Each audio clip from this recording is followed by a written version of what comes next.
According to Dr. Thomas Pogge, poverty killed 416 million people in the 20th century. More died from poverty than from Stalin, Mao, and World War II combined. The Maximin Project is working to eradicate global poverty, one thoughtfully made connection at a time. Dr. Stephen Brown created the Maximin Project in direct response to his experience as an ethics instructor in the philosophy department at The Ohio State University. After several years of teaching, he came to realize that educating students about the ethics of extreme poverty was simply not enough. If those students were going to be mobilized into action, they needed to know how they could best invest their personal resources in providing efficient and effective aid to people in the greatest need. Leveraging his own past experience in web development, he founded the Maximin Project to work toward the creation of a well-designed modern website focused on the elimination of extreme poverty. So please join me in giving a warm welcome to Dr. Stephen Brown.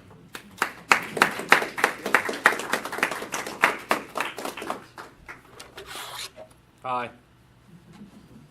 So I've titled this talk, What Should We Do About Global Poverty?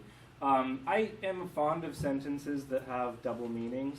So this actually could be interpreted in one of two ways. You could interpret that should as a kind of moral should. What are our moral obligations with regard to global poverty? And you also could consider it as a more practical should. What specific things should we get involved in? So I want to try to address very quickly both of those questions. I'm going to start out with a pretty famous example, but this is my version of it. Imagine that you're walking down the sidewalk and you notice up in front of you a representative of the Starbucks Corporation, and they're giving out free cups of coffee with it looks like some kind of caramely, whipped creamy goodness on top of it. And you decide that this is something that you want, so you start to walk toward this free distribution of coffee. Along the way, you notice this small boy chasing a ball into the street, and of course you're concerned for his well-being. You become even more concerned for his well-being when you notice that this gentleman is texting while driving, and you have to make a very important, morally difficult decision. Free coffee versus the life of the child.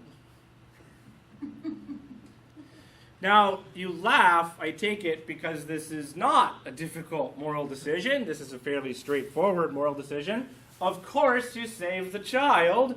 Free coffee just isn't as important as the life of a child. So you're probably embracing some form of harm prevention principle, which goes like this.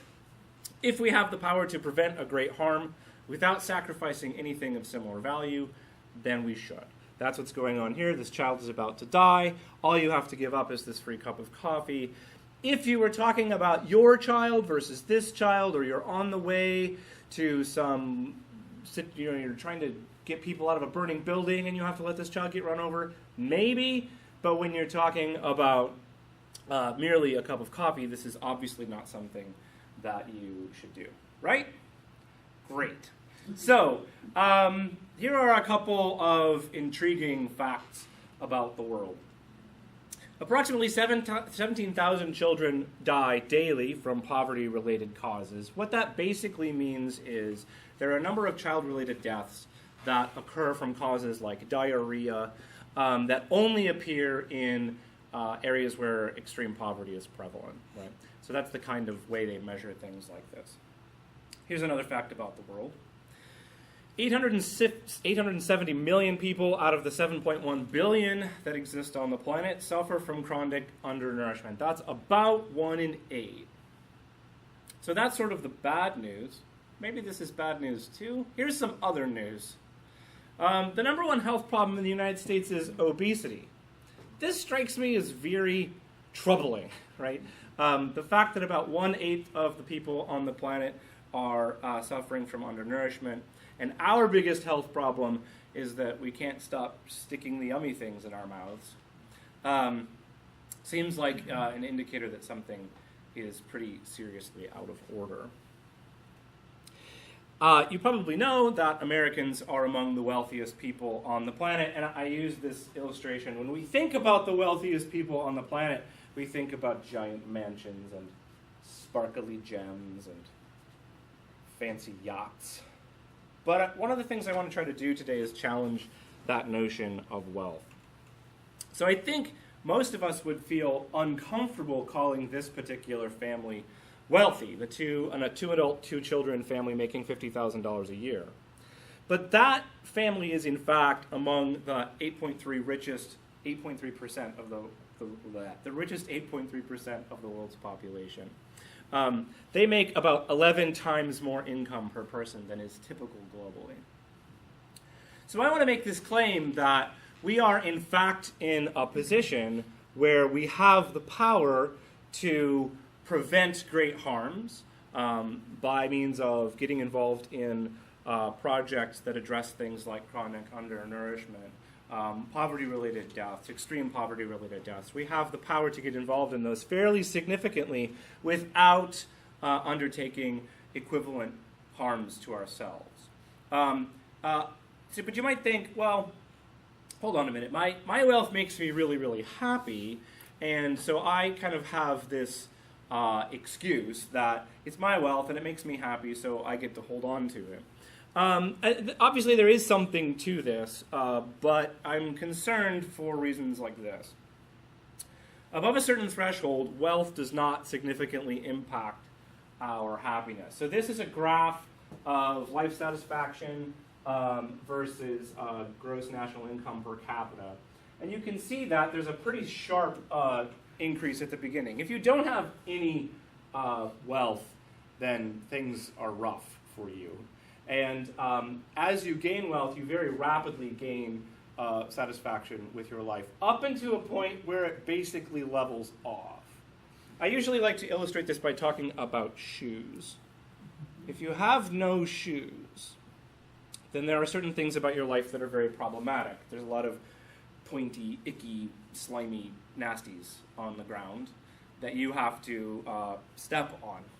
And this will impact your life in a variety of bad ways. You might catch some parasitic diseases, you might cut your foot. This is going to make it harder for you to work, harder for you to live a life that you're satisfied with. So you get your first pair of shoes, and all of a sudden you're instantaneously immune to a lot of diseases that people who don't have shoes are not immune to. So the difference between having 0 pairs of shoes and 1 pair of shoes is huge. The difference between 1 pair of shoes and 2 is clearly not as huge, right?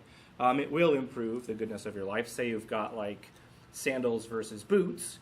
Well, there's a lot of benefits that boots provide that sandals don't, or that sandals provide that boots don't. So having some variety in shoe is good. Go from 2 to 3, maybe, so maybe you've got like some athletic shoes or some dress shoes, but you can see very quickly, by the time you get to something like 4 or 5 pairs of shoes, what a new pair of shoes contributes to your life is relatively small. But of course, the cost of those shoes is roughly equivalent all the way up. Does this make sense? So it's sort of like this. And if you'll notice, the leveling off point is close to about $20,000 per year.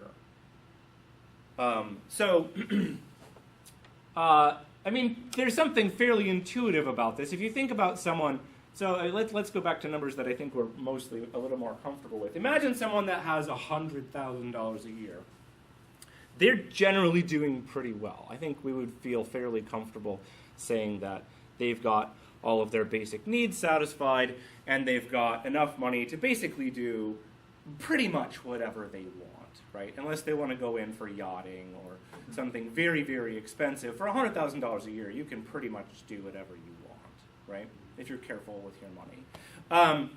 Jump from 100,000 to 200,000. Is the person at 200,000 twice as happy as the person at 100,000? Clearly not, right?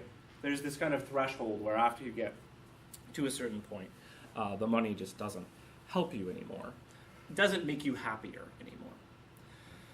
So here's the conclusion the first conclusion that I want to make. We really do have the power to prevent great harms without sacrificing anything of similar value. Even the average American household a two-parent, two-child, $50,000 a year household has the power to contribute fairly significant sums of money. If that graph is right, something close to half of their income without significantly negatively impacting their life satisfaction. But unfortunately, this is not the only morally relevant principle. There's also this principle. If we willingly participate in and benefit from a system that harms other people, we have a stronger responsibility to help them than we would otherwise. So let's go back and change that example at the beginning where the child, we noticed the child going into the street while we're trying to get our free coffee. Let's say that the child is actually on our side of the street and not pursuing a ball, just getting in our way. There's the free coffee, and kid, you're in between me and the coffee, so I shove you into the street in order to go and get the coffee. This is an even clearer case that I have done something wrong. I'm not only neglecting this child's need, I have caused this child's need, right? So the basic idea here is, in so much as I cause the problems, I have an even stronger responsibility than if I'm merely a bystander of the problems. So here is a map of the globe. This is actually the map that my website is built around. What it illustrates is the Human Development Index, which is a combination of three things. It's life expectancy, yearly income, and years of education. And you can see that the wealthiest nations in the world are represented by blue, so North America, Western Europe, and Australia. The poorest countries in the world are represented by red and dark orange, so Sub-Saharan Africa and Southeast Asia, right? Now, why is the map like this? Well, there's one thing that we all like to believe, which is something of this nature, that if you work hard, you get wealthy, and if you're lazy, you're poor. And of course, there is some truth to this principle, but it's not the only relevant consideration. Here are at least 4 other relevant considerations. It is not a mistake that the red countries were once colonies and the blue countries were once colonizers. The wealth disparities that we see in the world have historical precedent in colonialism and its siblings. It's also complicated by issues of economic protectionism. So the wealthy countries have the power to establish the global economic policies, and they tend to establish the global economic policies in a way that protect the wealthier, more powerful nations' economies from the poorer ones. So very quickly, tariffs are probably the easiest way to understand this. If someone produces cotton in Africa for less than an American cotton farmer can produce it, they could import it into America, compete with American cotton farmers, and then put American cotton farmers out of business. But the American cotton farmers aren't going to want this to happen, so they're going to lobby in D.C. to try to get a tax added on the import to artificially raise the cost of cotton coming in from other countries so that they can more easily compete with this. I don't want to pick on the cotton industry. We do this all over the place, right? To make sure that it's not possible for the poorer countries, even though they could produce goods at a lesser cost and compete with local producers, to make it not possible for them to do that. We can also use subsidies to lower the cost of things so that we can export them. And we also do this, right? So we do things like pay our farmers not to raise corn to keep costs high. We also pay things for, like we're subsidizing electric vehicles right now to make it easier for our local auto manufacturers to go through the R&D phase of making electronic cars so that we can then export them at a cost that's comparable to gasoline automobiles. This, of course, causes more problems with people who are trying to compete with us on a global market. Basically, by using subsidies and tariffs, we can tilt the playing field so that local producers have a benefit globally. There's also issues of corruption. The poorest countries of the world are known for being the most corrupt. If you want to get things out of that country, so for instance, there's an awful lot of mineral resources in sub-Saharan Africa that we want to have access to so we can make our shiny iPhones and things like that, which, you know, I have shiny iPhones and I do lust after the Apple Watch and things like that. So these are complicated issues, right? I don't want to come across as I'm the perfect person, but in order to get these minerals out of this area, we have to deal with people that are corrupt. Often this means paying bribes. Often this means keeping people in power because they stabilize the area so that we can trade with them. This is something that we did with Gaddafi, so I don't remember what exactly the figure is, but when Gaddafi died, we found out that he had billions and billions of dollars in hidden bank accounts around the world. It turns out that he was actually the wealthiest person on the planet at the time that he died. Why? Well, it's not for lack of people that were trying to overthrow him. We, in fact, kind of tried to keep him in power because it kept the region stable. So this is concerning. Here's another concern, unfair labor practices. Quite a while ago here in the US of A, we decided that it would be great to protect the people who are doing our manufacturing and factory workings and things like that by restraining the number of hours that they can work without getting paid overtime, by controlling whether children are in the workplace, trying to keep working conditions safe, and things like that. Of course, what that did is it raised the cost of labor in the United States. So what a lot of corporations have done is they've moved their manufacturing into countries where there are lower standards of labor practices. And I mean, we're all, I think, quite familiar with this concern, but it's relevant to all of this because we do, in fact, willingly participate in and benefit from a system that harms other people. So I want to claim not only do we have the power to prevent great harms without taking on significant harms to ourselves, we have also indirectly or directly caused those harms by participating in a system that is not entirely just. Conclusion: we should probably be doing more than we are, significantly more than we are. Which brings us to the second question, what exactly should we be doing?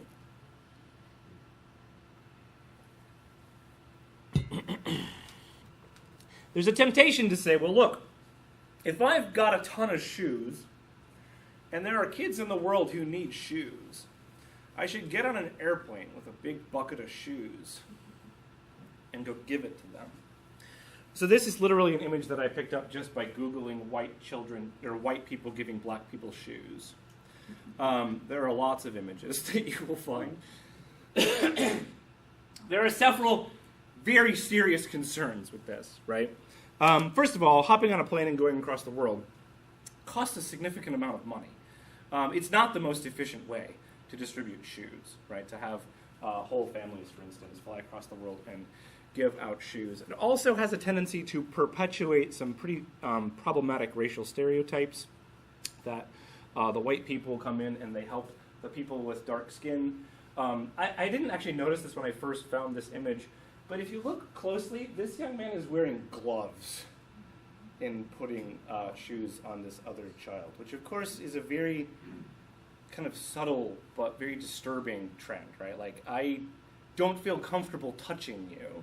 I mean, who knows what's going on, right? Like, these are probably very well-intentioned human beings. But I guess part of the point I want to make is being a well-intentioned human being isn't enough.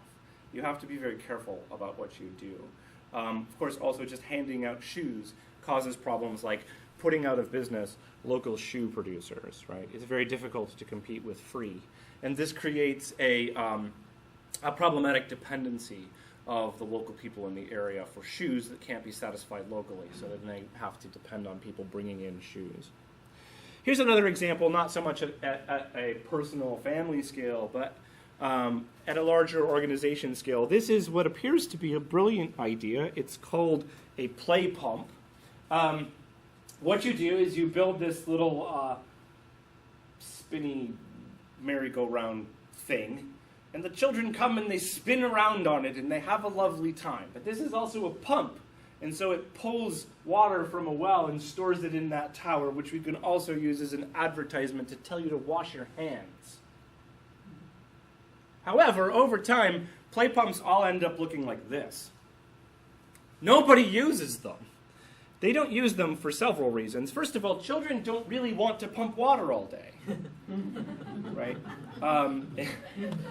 It actually is sort of a properly functioning play pump is dependent on child labor, which is problematic. They are also more likely to break than ordinary pumps, and once they break, they don't have the local resources to repair them.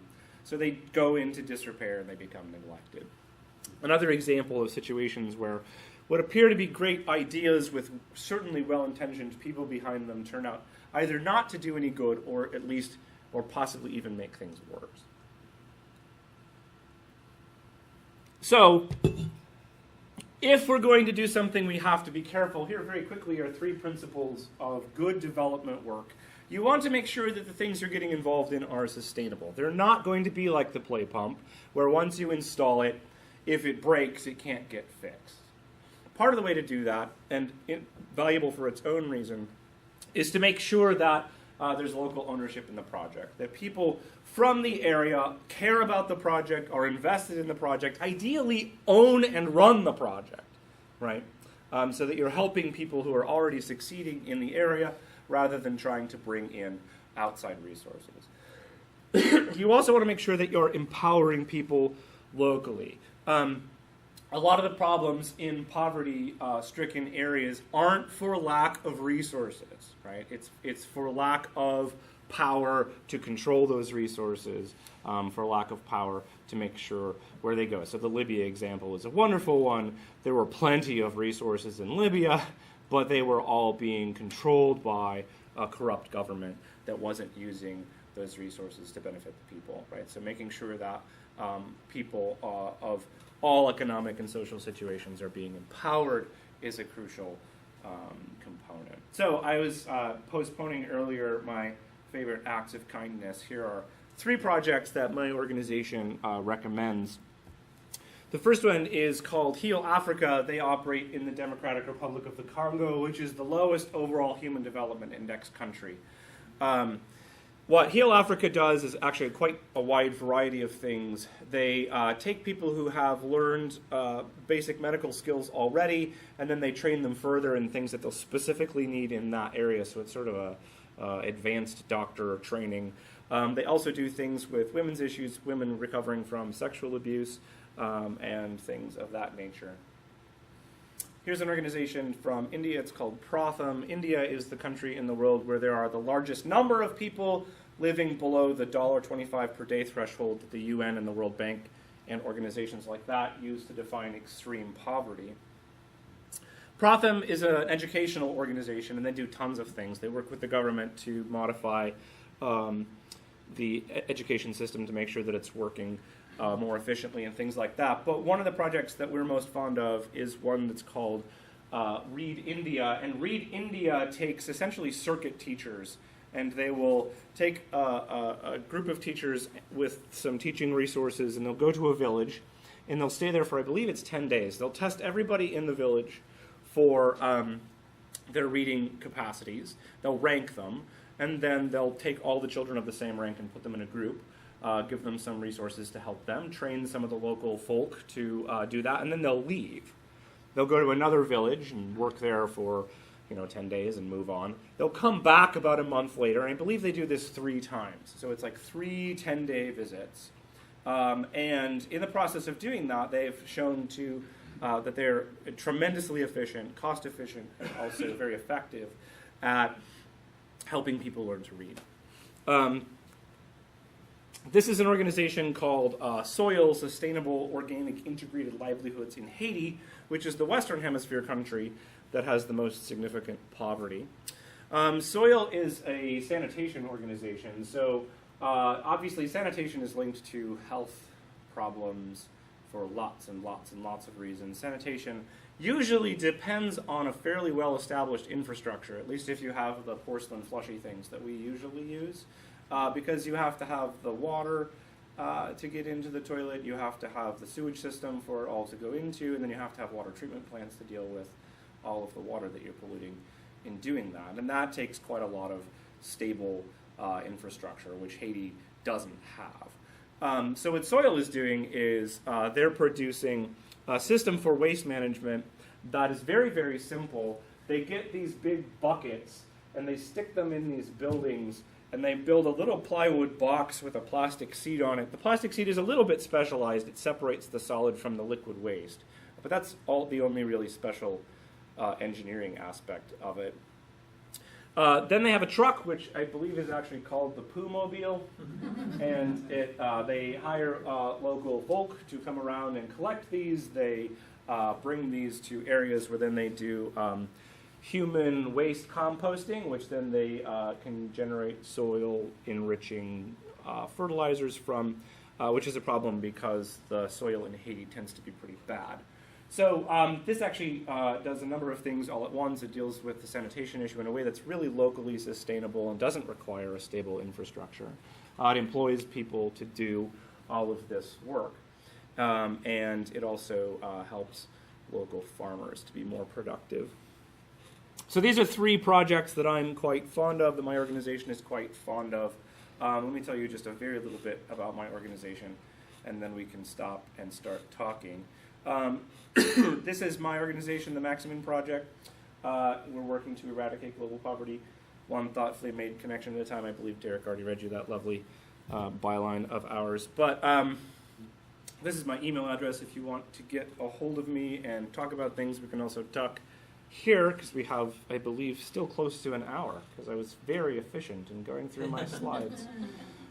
There's also a piece of paper over there that you can use to sign up to take a look at my website and actually use my website. Let me quickly introduce it to you. Can I show you my website for just a moment? It won't take very long. Don't fall over, water bottle. Where did you go? Water bottle and go on a plane and go to places where they need clean water. Yes, exactly. Okay, so this is my website. It's based on that map that I showed you a moment ago, but you'll see that there's some indicators of the countries we have projects in. Right now, we're just focusing on those 3 countries, Democratic Republic of the Congo, India, and Haiti, for the reasons I told you. Is it really beta? It is really beta. As you can see, we geolocate where you're coming from. We'll take life expectancy, yearly income, and years of education data from that country. And then we'll compare it, first of all, to the global average. If you click on different countries, it'll compare it to those countries. And then if we have projects in those countries, you can see them here, read about what they're doing, and stick them in a little shopping cart thing. Let's stick a couple of them in there. Oh, let's go find one in India.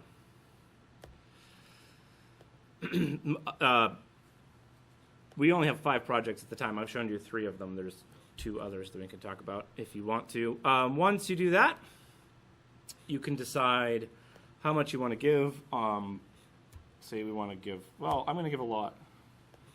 $5,000.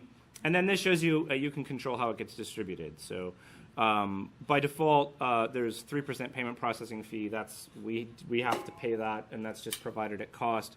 There is a percentage that we take out by default. It's 3%, but you can turn it down or you can turn it way up if you want to. And then you can kind of slide these around until you find a distribution that you like and lock them and all that jazz. I would actually go ahead and check out, but this is a real live site, and I would be giving $5,000, which I unfortunately can't do. And I would also be typing in my credit card number in front of all of you. So let's not do that. Here's a fake version that's running on my local laptop. But you just do, I think this is the fake one that works on the fake site.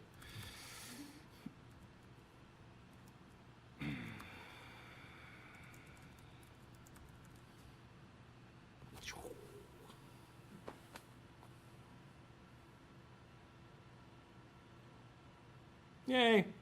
There you go. So it's, as you can see, a fairly simple website at the moment. We have lots and lots of ideas of ways that we can expand the basic functionality of the site.